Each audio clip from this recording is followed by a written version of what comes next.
Fact by رومی کے معزز دوستوں، میں ہوں نبیل احمد۔ آپ سب دیکھنے اور سننے والوں کو السلام علیکم۔ ناظرین گرامی، آج ہم جس بارے میں بات کرنے جا رہے ہیں، گھروں میں پائے جانے والا پالتو جانور بلی ہے۔ اگرچہ دین اسلام میں بلی حلال نہیں ہے، لیکن اس کو طاہر اور پاکیزہ حیوانات میں شامل کیا جاتا ہے۔ جو بلیاں کسی کی ملکیت نہ ہوں، انہیں پالنے میں کوئی حرج نہیں۔ جیسا کہ حدیث شریف میں آیا ہے کہ سیدنا عبداللہ بن عمر رضی اللہ تعالی عنہ سے روایت ہے کہ رسول اللہ صلی اللہ علیہ وسلم نے فرمایا، ایک عورت کو بلی کی وجہ سے عذاب ہوا۔ اس نے بلی کو قید کر کے رکھا یہاں تک کہ وہ مر گئی، پھر اسی بلی کی وجہ سے وہ جہنم میں گئی۔ جب اس نے بلی کو قید رکھا تو نہ کھانا دیا، نہ پانی دیا، اور نہ ہی اسے آزاد کیا، تاکہ وہ خود کیڑے مکوڑے کھا کر گزارا کر لیتی۔ یعنی اس نے بلی کو تڑپا تڑپا کر مارا تھا، اس لیے وہ جہنم میں گئی۔ ناظرین گرامی، ایک سائنسی تحقیق کے مطابق انسان نے بلی کو 10,000 سال پہلے پالتو بنایا تھا۔ بلی آج کے دور میں سب سے عام پالتو جانوروں میں سے ایک ہے۔ افریقی جنگلی بلیوں کی کئی اقسام کو پالتو بلیوں کے آباء و اجداد میں سمجھا جاتا ہے۔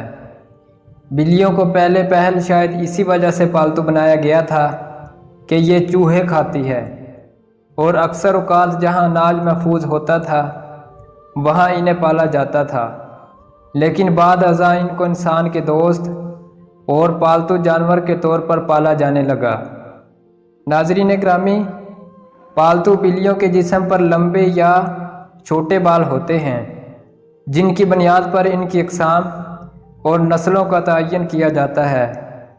آئیے ہم آپ کو وہ حدیث بتاتے ہیں جس میں بلی کا متعلق ذکر کیا گیا ہے۔ حدیث مبارکہ ہے کہ ایک عورت نے حضرت عائشہ رضی اللہ تعالی عنہا کو ہریسہ بھیجا۔ وہ نماز پڑھ رہی تھیں۔ اس عورت نے ہریسہ وہیں رکھ دیا تو اچانک ایک بلی آئی اور آ کر اس میں سے کھا گئی۔ حضرت عائشہ رضی اللہ تعالی عنہما نے نماز کے بعد اسی جگہ سے ہریسہ کھایا جہاں سے بلی نے کھایا تھا، اور فرمایا، بلا شبہ رسول کریم صلی اللہ علیہ وسلم کا فرمان ہے کہ بلی ناپاک نہیں ہے، بلکہ یہ تو تم پر آنے جانے والیاں ہیں۔ پیارے دوستو، جہاں تک گھر میں بلی پالنے کا سوال ہے تو فقہا کا کہنا ہے کہ گھر میں بلی پالی جا سکتی ہے۔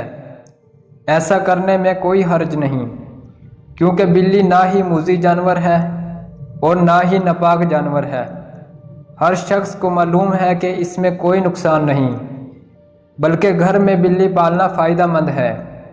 یہ گھر میں پیدا ہونے والے کیڑے مکوڑے اور چوہے وغیرہ کھا جاتی ہے۔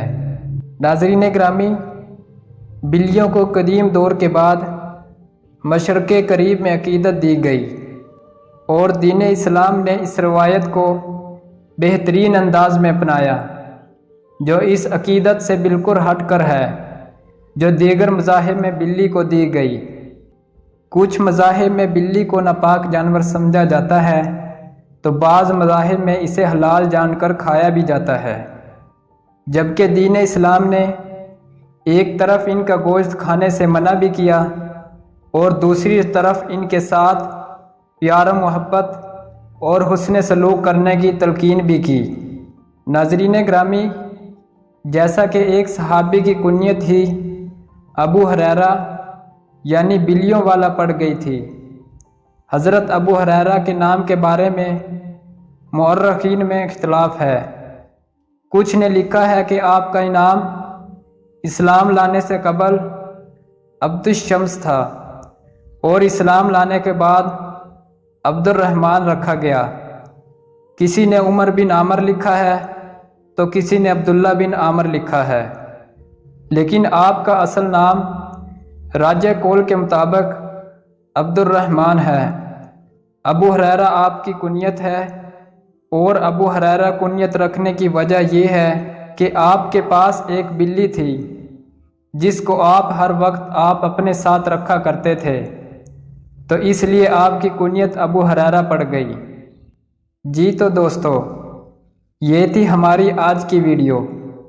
آپ کی اس ویڈیو کے بارے میں کیا رائے ہے، ہمیں کمنٹ سیکشن میں ضرور بتائیے گا۔ اگر آپ کو ہماری یہ ویڈیو پسند آئی ہے تو چینل کو لازمی سبسکرائب کریں۔ ملتے ہیں ایک نئی ویڈیو میں، تب تک کے لیے اللہ نگہبان۔